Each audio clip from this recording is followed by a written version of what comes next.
What's it gonna be? That's a good score. I am quite happy with that. Okay, 16,663. Do I stop here? Is that good enough?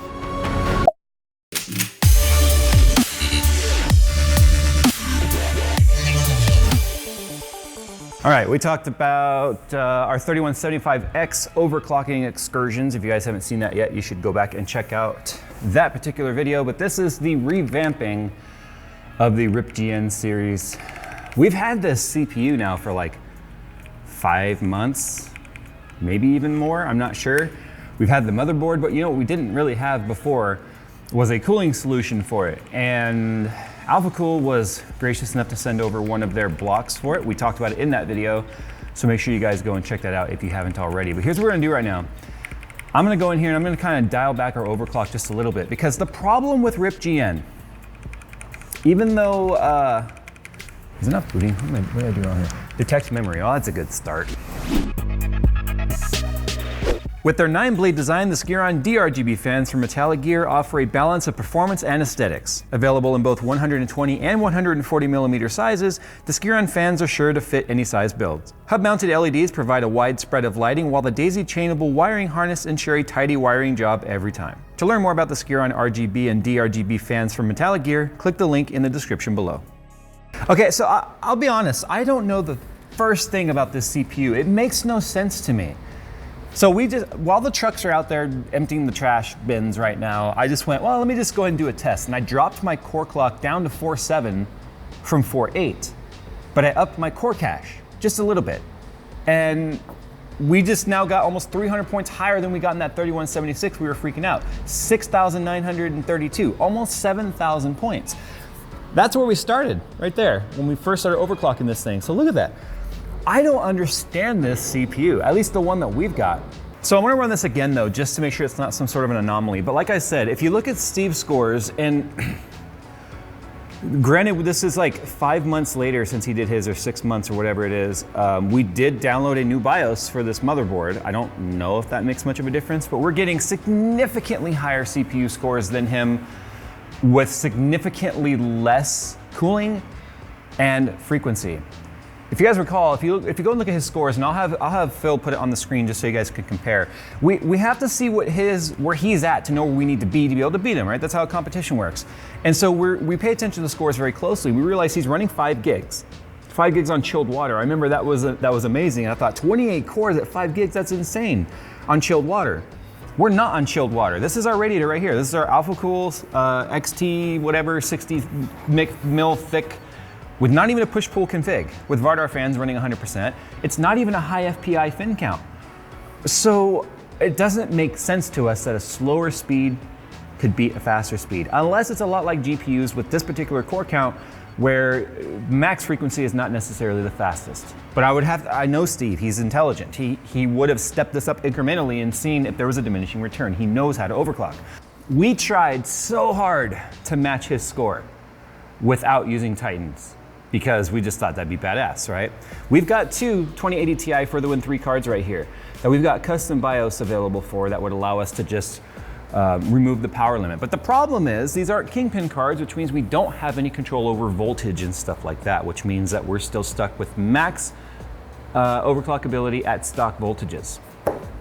Well guys, it's gonna happen. I'm going to take the Titans out of here. I'm going to take them apart. I'm going to shunt mod them, put them on chilled water, and with that CPU score of ours, if we can get anywhere near Steve's overclocks on these, we should take the crown back.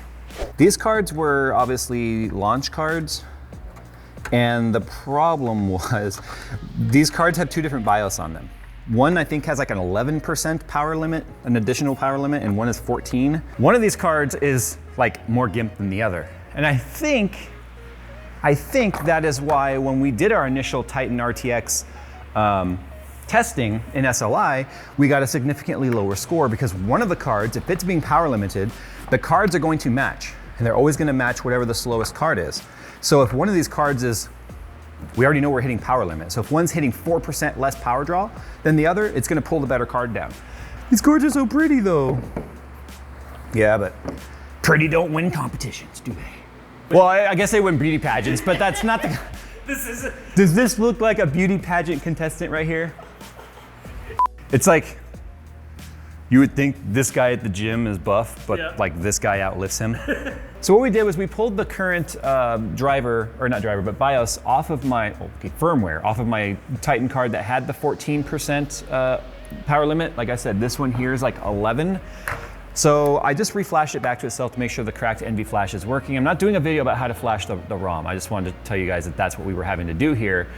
So what we're gonna do right now is we're gonna cross-reference using GPU-Z the version of this ROM versus the one that's online. If they're the same, then I don't have to worry about pulling it down.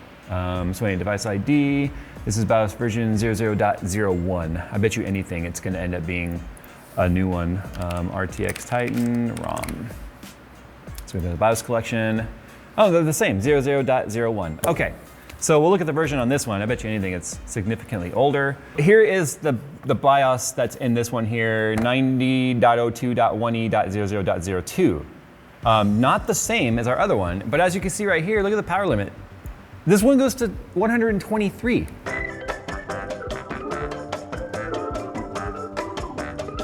All right, so we're gonna flash back to the other BIOS because this clearly, this BIOS I don't think was obviously ready for prime time. I think that higher power limit, like I bet you anything, because we're not measuring wattage from the actual card. I bet you anything at 123 is a higher percentage, but of a much lower base.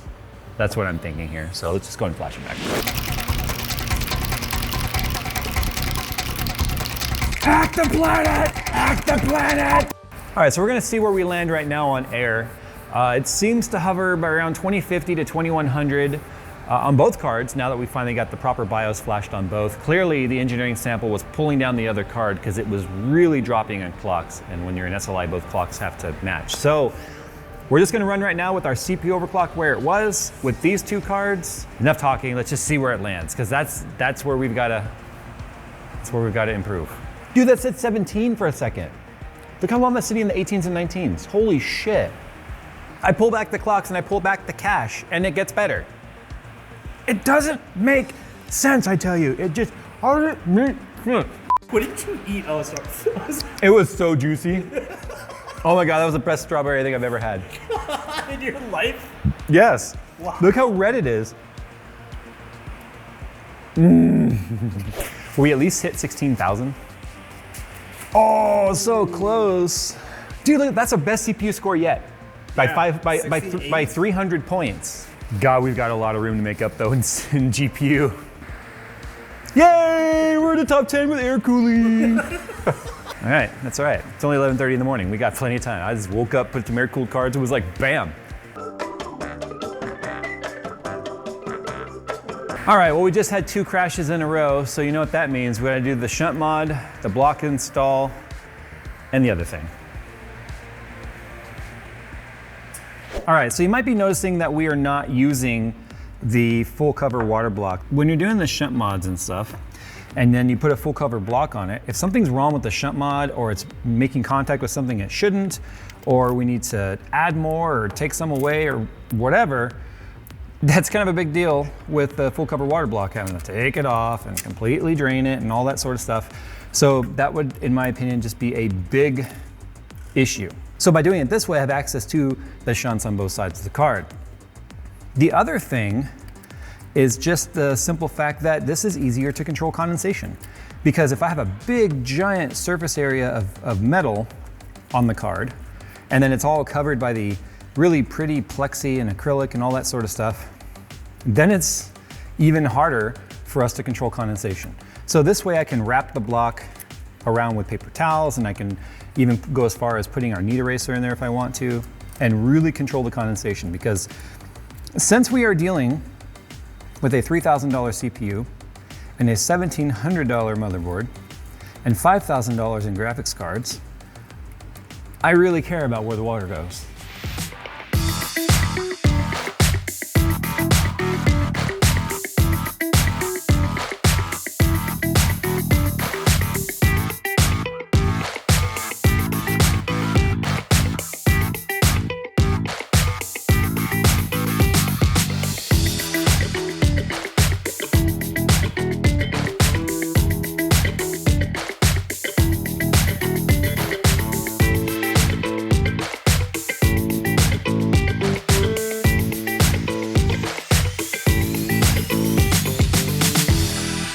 Wow, I'm surprised on my first attempt.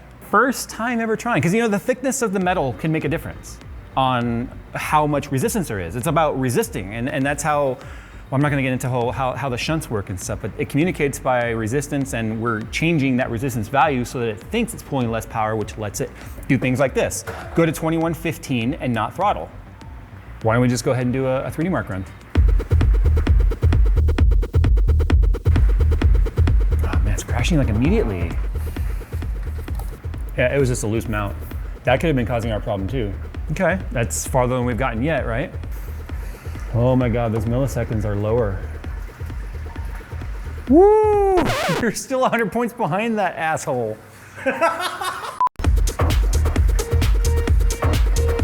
Come on. Oh, we lost like a couple points. Oh, it's okay. Everything's fine. This is fine. Come on, please. If we just brute forced GT1 enough, because we know we're hitting power limit in GT2, we were going the brute force method. It wasn't power limiting in GT1. If that can carry our score up. Yes!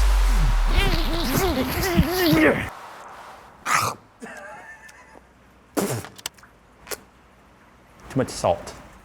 But I'm not even done yet. We're gonna go to CPU now. I thought you were gonna say moon. We're going to the moon.